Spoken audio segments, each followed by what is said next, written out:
السلام عليكم، وحشتوني جدا جدا. يا رب تكونوا بخير. عاملين ايه؟ آه هنعمل النهارده وصفه جميله جدا مع بعض ومنتهى السهوله. يلا بينا نشوف المقادير وطريقه التحضير. طبعا قبل ما ندخل اي فيديو زي ما اتفقنا نصلي على الرسول صلى الله عليه وسلم. ويلا بينا نشوف مقاديرنا ايه النهارده. الوصفه جميله جدا وكمان بيحبها الكبار والصغار. حاجه في منتهى الجمال وسهله جدا جدا. كنت مفكرة الموضوع أصعب من كده بس طلع جميل وسهل جدا. يلا بينا نشوف هنعملها ازاي. معايا هنا كوبايتين سكر، ومعانا كوباية واحدة بس من المية. حطيت كوبايتين السكر كده في حلة، وهاخد نص كوباية المية بس. طبعا هي بالمج العادي أو بالكوباية المعيارية. طبعا كوبايتين السكر بنفس الكوباية اللي هنعاير بيها كوباية المية. ازاي؟ هناخد نص كوباية المية بالشكل ده كده، ونرفعهم على النار. واي سكر على احرف الحله كده هنحاول ننزله، ومش نحركه خالص ونسيبه على النار زي ما هو. ويلا بينا نشوف باقي مقاديرنا ايه. بس كده على نار متوسطه بقى وسيبيها. ومعايا نص كوبايه الماء التانية. عندي هنا معلقتين ونص جيلاتين. طبعا انا الكاميرا فصلت مني يا جماعه. الجيلاتين ده بشتري من عند العطار ب5 ب10 ب3 جنيه. هو مش غالي. بنشتري بالشكل ده كده. وبعد كده باخد معلقتين ونص بحط عليهم نص كوبايه الميه، واركنهم على جنب واسيبهم خالص لما اخلص باقي الحاجه اللي هنعملها مع بعض. معايا هنا قالب، اي قالب عندك بقى، سيليكون، بلاستيك، اي قالب، علبه بلاستيك، اي حاجه عندك هتنفع. اي شكل تحبيه عندك في البيت اعملي. انا معايا هنا القالب بتاع آه، الانجليش كيك ده هعمل فيه. وعندي كمان علبة ازاز كده كمان هعملها. هحاول ان انا احط بلاستيك راب. طبعا هو بيبقى صعب شوية انك تحطيه بالشكل ده في اي حاجة. لو عندك اكياس تلاجة هتكون اسهل معاكي وتحطيها بسهولة، او ورقة زبدة. انا اللي كان عندي في الوقت ده هو البلاستيك راب.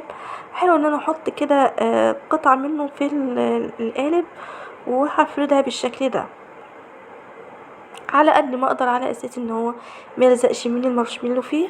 وبعد كده هجيب معايا زيت وفرشة، واحاول ادهن القالب بتاعي علشان يطلع معايا المارشميلو بسهولة من القالب. اخلص كده واركنه على جنب واشوف هنعمل ايه تاني مع بعض. معايا كمان القالب الازاز دوت. هعمل زي ما عملت في الانجليش في قالب الانجليش كيك. خلاص هو بقى بالشكل ده كده. ال- السكر والماء اللي انا حطيتهم على النار بيبقوا بالشكل اللي انتوا شايفينه ده. خلاص الجيلاتين ده جيلاتين شرب نص كوبايه الماء اللي حطيتها عليه، وهركنه على جنب ونشوف هنعمل ايه تاني مع بعض. معايا هنا ده السيرب اللي انا عملته يا جماعه. حطيت عليه كوبايه ربع كوبايه من العسل الجلوكوز او العسل الابيض. ليه؟ علشان السكر ما يسكرش معاك ويرجع حبيبات. سوري يا جماعه. عشان السكر ما يسكرش معاك ويرجع حبيبات. وهتضربي بقى بالمضرب تنزلي كده. لو حابه حطيه مره واحده وتضربي، حطيه مره واحده واضربي. حابه تحطي كده بالمعلقه كده شويه شويه وتضربي تمام هيمشي معاكي. بس ما ينفعش يا جماعه اعمل بمضرب يدوي، يا مضرب كهرباء يا عجان، علشان ما حدش يقول ينفع بمضرب يدوي. لا، هو ما ينفعش بمضرب يدوي. آه هيشتغل فيه بالشكل اللي انتوا شايفينه ده كده. نضرب بقى على سرعة هادية الأول، وبعد كده على السرعة. وهياخد معايا ضرب قد ايه؟ هياخد معاكي من 7 ل8 دقايق ضرب على الأقل، ما يقلش عن كده. لو في العجان هياخد معاكي حوالي 5 دقايق أو 6 دقايق ضرب. بالشكل ده يا جماعة. الموضوع سهل جدا جدا، مش صعب ولا حاجة. بس هو عاوز سرعة بس في الشغل، لان الجيلاتين لو سبتيه بيجمد على طول، فانتي خليكي سريعة في الشغل بس. حطيت عليه كيسين من الفانيليا، وابدا ان انا اضرب كده ضرب على طول، مش تقفي يعني، تريحي المضرب بتاعك ورجعي اضربي تاني. انزل ببقيه السيرب اللي معايا كده بالشكل ده، او الخليط اللي انا عملته، والميه والسكر والعسل. جلوكوز او عسل ابيض. لو مش حطيتي عسل جلوكوز او عسل ابيض يبقى حطي نص كوبايه سكر على المقادير ديت. لكن ضروري العسل الابيض او عسل جلوكوز علشان ما يسكرش معاكي، لو قعد عندك فتره ما يسكرش معاكي.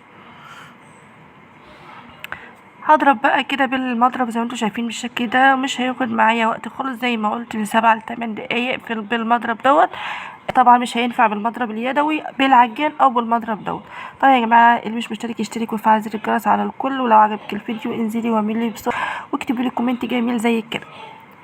خلاص خلصته، وهنزل كده بقى طبعا الحركه دي يا جماعه عايزه سرعه. بصراحه انا بهدلت ايدي وبهدلت الدنيا، لان ما كنتش سريعه في الوقت ده. لازم سرعه في الوقت ده يا جماعه.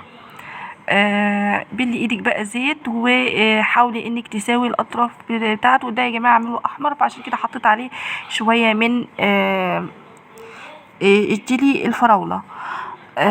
لو عندك لون احمر حطي لون احمر. انا مش كان عندي غير جيلي فراوله، عملته بجيلي فراوله بالشكل ده. وهضرب برضو شويه كده، وبعد كده برضو يا جماعه لازم الحركه يعني بسرعه، لان بتفرق معاكي جدا. نزل خليط بقى في القالب زي ما انتوا شايفين كده، ولازم القوالب بتاعتك تكوني دهناه وحاطه عايزه القالب وبين لو عندك قالب سيليكون مش هتعوزي تدهني، لكن القالب الالومنيا او الجرانيت او اي قالب تاني لازم يندهن بالشكل ده. هسيبه بقى حوالي، انا حسبته بالظبط ساعه واحده. وجبت معايا بطريقه يعني بسرعه جدا. سبته ساعه واحده بس في التلاجة. المقادير بتاعتك لو مظبوطه يطلع معاكي القالب مظبوط جدا جدا، وهتطلع معاكي كل حاجه تمام. امشي بنفس المقادير دي هتطلع معاكي كل حاجه تمام. طبعا السكانه دهنها زيت ودهنه ايدي زيت. واللي على المارشميلو ده يا جماعه نص كوبايه نشا وعليها نص كوبايه سكر بودره. لازم يا جماعه، مش هتعرفي تتصرفي معاه غير كده. بنص كوبايه نشا ونص كوبايه سكر بودره، وبحطهم بالشكل ده كده، وبنزل عليهم المارشميلو، وبعد كده بقطعه بالشكل ده. وتدهني السكينه زيت عشان تمشي معاكي المارشميلو، وايدك كمان لازم تكون مدهونه زيت. هقطعه بالشكل ده. طبعا احلى من اللي بنجيبه من بره 100 مره، يعني حاجه كده تحفه بصراحه. شايفين بصراحه يا جماعه الشكل جميل جدا جدا، والطعم كان اجمل واجمل، وحاجه بقى انت عاملاها في البيت. شايفين بالشكل ده عامل زي مخدات المارشميلو بالظبط. اشوفكم في فيديو جديد وفي وصفه جديده، وتسلموا من خالص دعائكم، واسيبكم في امان الله، والسلام عليكم ورحمه الله وبركاته.